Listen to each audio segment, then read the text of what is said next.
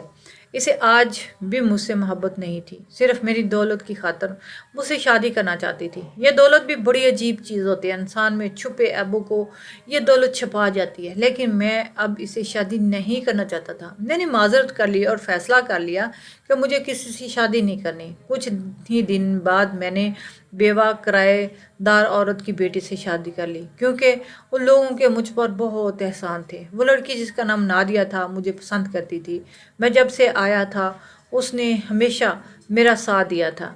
اب جب ان لوگوں کو میری ضرورت تھی تو میں کیسے چھوڑ سکتا۔